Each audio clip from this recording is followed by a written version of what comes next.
अब उन महत्वपूर्ण शब्दों पर आते हैं जो भारत की प्रकृति बताते हैं। पहला शब्द संप्रभु या सॉवरन। इसका क्या मतलब है? सीधा सा मतलब है कि भारत अपने आंतरिक और बाहरी मामलों में, मतलब अपने घर के अंदर और बाहर दुनिया के साथ कैसे रिश्ते रखने हैं, इन सब में फैसला लेने के लिए पूरी तरह आजाद है। किसी बाहरी शक्ति या देश के नियंत्रण में नहीं है। बिल्कुल नहीं। अपनी नीतियां, अपने फैसले, सब कुछ खुद। लेकिन यहाँ एक सवाल उठता है, अक्सर प्रीलिम्स में फंसाने के लिए पूछ लेते हैं। भारत 1949 में कॉमनवेल्थ ऑफ नेशंस का सदस्य बना रहा, यूएन का सदस्य है, तो क्या इससे हमारी संप्रभुता पर कोई असर पड़ता है? नहीं, बिल्कुल नहीं।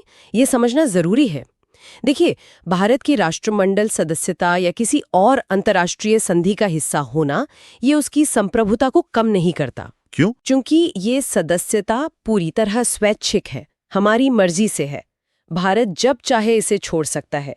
ये किसी भी तरह से ब्रिटिश क्राउन के प्रति कोई वफादारी नहीं दिखाता। अच्छा, ये स्पष्टीकरण जरूरी था।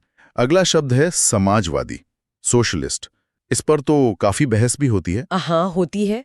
तो भारत का समाजवाद कैसा है, ये समझना जरूरी है कि भारत ने लोकतांत्रिक समाजवाद यानी डेमोक्रेटिक सोशलिज्म को अपनाया है। मतलब ये साम्यवादी समाजवाद या जिसे राज्य आश्रित समाजवाद कहते हैं, वैसा नहीं है। साम्यवादी समाजवाद में उत्पादन और वितरण के सभी साधन सरकार के हाथ में होते हैं। निजी संपत्ति खत्म कर दी जाती है। अच्छा, तो हमारे यहाँ क्या है? हमारे यहाँ लोकतांत्रिक समाजवाद का मतलब है एक मिली-जुली अर्थव्यवस्था, मिक्स्ड इकोनॉमी। मतलब सरकारी कंपनियां भी होंगी और प्राइवेट कंपनियां भी, दोनों साथ साथ काम करेंगी। और इसका लक्ष्य क्या है? लक्ष्य है गरीबी हटाना, आय की जो असमानता है उसे कम करना, बीमारी, अवसर की असमानताएं सबको खत्म करना। कह सकते हैं कि भारतीय समाजवाद मार्क्सवाद और गांधीवाद का एक मिला जुला रूप है, लेकिन झुकाव गांधीवादी समाजवाद की तरफ ज्यादा है। और एक और बात, ये समाजवादी शब्द तो शुरू में प्रस्तावना में था ही नहीं था। इसे 42वें संविधान संशोधन अधिनियम 1976 द्वारा जोड़ा गया था, इमरजेंसी के दौरान। हाँ, तो क्या इसका मतलब ये निकालें कि 1976 से पहले भारत समाजवादी नहीं था, या संविधान में ऐसे तत्व नहीं थे? नहीं, ऐसा बिल्कुल नहीं है। और यूपीएससी मेंस के लिए ये समझना बहुत जरूरी है।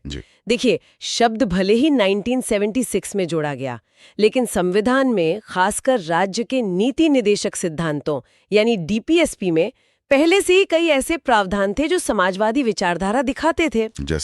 जैसे अनुच्छेद 38, 39, 39A वगैरह। ये सब सामाजिक और आर्थिक न्याय की बात करते हैं। तो 1976 के संशोधन ने बस उस भावना को जो पहले से मौजूद थी स्पष्ट रूप से लिख दिया। अच्छा, और कांग्रेस पार्टी ने भी तो शायद 1955 के अवधि सत्र में समाजवादी समाज का लक्ष्य अपनाया था। जी हाँ, बिल्कुल। ठीक है। अगला शब्द है पंथ निरपेक्ष, सेक्युलर। भारत एक पंथ निरपेक्ष राष्ट्र है, इसका क्या मतलब है? देखिए, भारत में पंथ निरपेक्षता की जो अवधारणा है वो पश्चिम की अवधारणा से थोड़ी अलग है। कैसे? पश्चिम में, जैसे अमेरिका या फ्रांस में, धर्म और राज्य के बीच एक दीवार है। मतलब दोनों बिल्कुल अलग अलग हैं। राज्य धर्म के मामले में दखल नहीं देगा, धर्म राज्य के मामले में नहीं। इसे नेगेटिव कंसेप्ट कहते हैं। और भारत में ऐसा नहीं है कि राज्य का धर्म से कोई लेना देना नहीं। यहाँ राज्य का अपना कोई आधिकारिक धर्म नहीं है। मतलब भारत कोई हिंदू राष्ट्र या इस्लामिक राष्ट्र नहीं है, लेकिन राज्य सभी धर्मों का बराबर सम्मान करता है और सबको समान संरक्षण देता है। इसे पॉजिटिव कंसेप्ट कहते हैं। अच्छा, और ये शब्द भी तो बाद में जोड़ा गया? हाँ, ये भी समाजवादी शब्द की तरह 42वां संशोधन 1976 में ही प्रस्तावना में आया। लेकिन क्या यहाँ भी वही बात है कि भावना पहले से थी? बिल्कुल।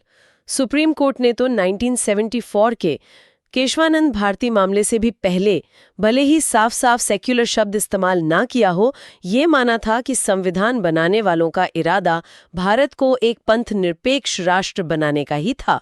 और बाद में तो कोर्ट ने साफ कह दिया कि पंथ निरपेक्षता संविधान के मूल ढांचे, बेसिक स्ट्रक्चर का हिस्सा है। और हमारे मौलिक अधिकार, फंडामेंटल राइट्स, वो भी तो इससे मजबूत करते हैं। हाँ, बिल्कुल। अनुच्छेद 25 से 28 तक ये धर्म की स्वतंत्रता का अधिकार देते हैं।